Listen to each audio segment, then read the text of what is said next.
Tesla is the most popular EV company in the world, and many are looking at the Model 3 and the Model Y leading the way in some of the two most popular Tesla models. But there are 8 unknown tips, if you will, especially important if you're considering a Tesla. Maybe you're a new owner. We're going to go over 8 of the most unknown tips for the Model 3 and Model Y. Point number 1 has everything to do with the new standard range Model Y. And what you're not told is, well, what's the big advantage of the new suspected 4680 battery that will be in the all-wheel drive standard range Model Y? What's the big deal? 4680 battery is the most efficient battery that Tesla has, and it's actually cheaper to make. So this gives you the most efficiency for the kilowatts per hour used in your Tesla battery, and this is also the cheapest battery to make. Now, this is not a bad thing, it's just more efficient. So they have to use Tesla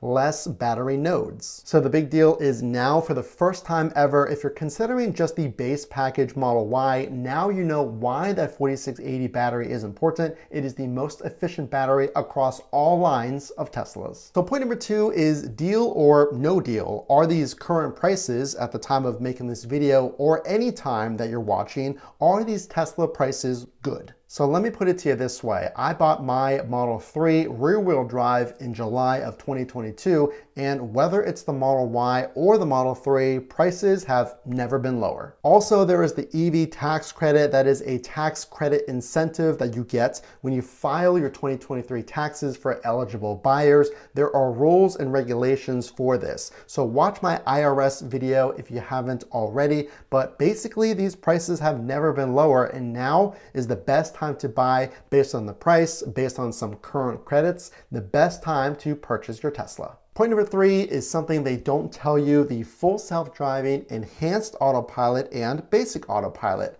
Are they worth it? So let me put it to you this way. I've driven over 30,000 miles in my Model 3, and regular autopilot, which comes with every single Tesla, has been plenty for me, but there are some limitations. It doesn't acknowledge stop signs or stoplights. It doesn't change lanes for you. Now that's really the big incentive for enhanced autopilot. For $6,000, you can purchase that currently at this time. You can subscribe for $200 for full self-driving. My big takeaway is, if you're gonna have this car long-term, you cannot transfer at this time full self-driving. So if you spend $10,000 plus on full self-driving and you want to trade in your Tesla maybe for another one, it doesn't follow you to the new car. I don't think they're worth it. Stick with basic autopilot. It has been plenty fine for me, even as my daily driver and after 30,000 miles. Point number 4, something they do not tell you as well: some range hacks. How do you get more range in your Tesla? So some of these you may know, some of them you may not know, and that is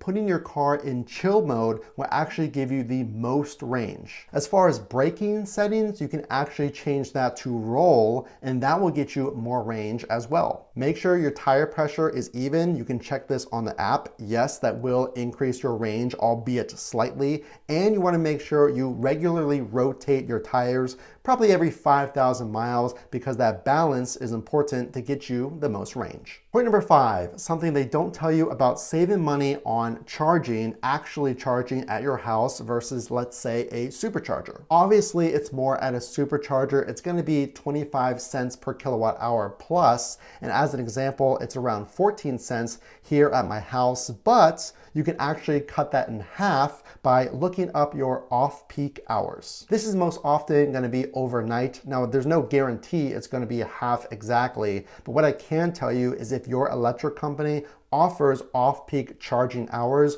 you can pre-schedule your Tesla to only charge during these times. So on a normal basis, I spend around $75 or $85 a month in charging. And again, you can drastically lower that number if every single day you charge on off-peak hours. Point number 6 has to do with accessories. It is not just buying any accessories. There are some crucial ones that are important to Teslas, and here's what they are based on 60,000 people clicking on the video links down below. If you are thinking about accessories, consider purchasing them with those links. They will support the channel so I can make more videos. Let's get into the most popular accessory, and that is by far a screen protector. Now, you may not think, well, why do I need a screen protector? protector. Well, accidents happen. If your kiddo in the back seat chucks a toy and it hits the screen, maybe you're loading a long item from the trunk, maybe a hockey stick or what have you, and you accidentally bump that screen. And it also prevents fingerprints.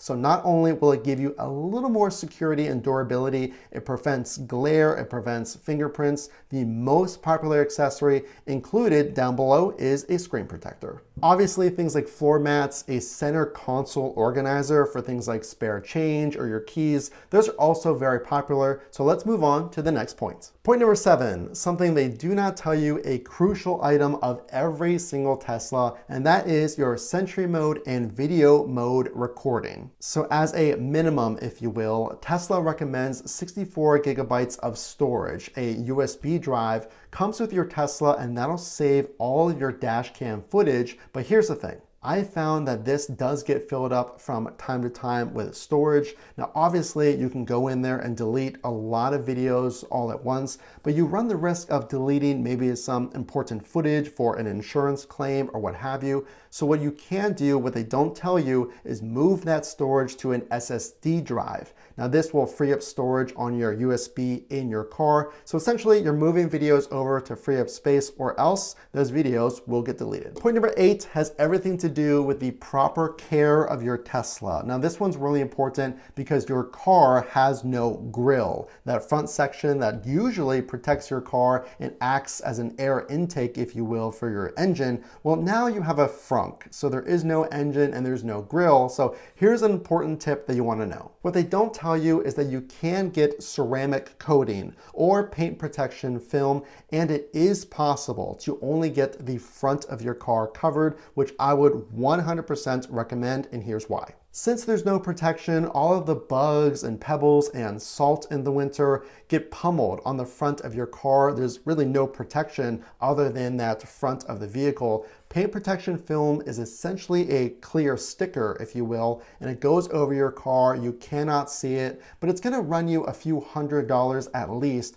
from an auto body shop that does PPF. Now, a ceramic coating is more of a clay bar, if you will. You apply it to the actual vehicle, and this forms a coating, a chemical coating that also can repel things like dirt and debris and bugs and things like that. So consider getting quotes, especially for a Tesla. I've experienced this. There's been rock chips and damage, and it's my least favorite thing of my Tesla. It's rather frustrating. So take a look at PPF and ceramic coating if you can. I'm going to give you a bonus tip. This one is really important if you've already ordered your Tesla. Well, if you're like me, sometimes I changed my mind on the fit and finishes of my Tesla, and I had black seats and I wanted to change them to white. Well, unless anything has changed, which I highly doubt it, if you change your configuration of your Tesla, so let's say you reach out to your Tesla rep and say, well, I want the white seats now, or maybe I could get a red Tesla instead of white,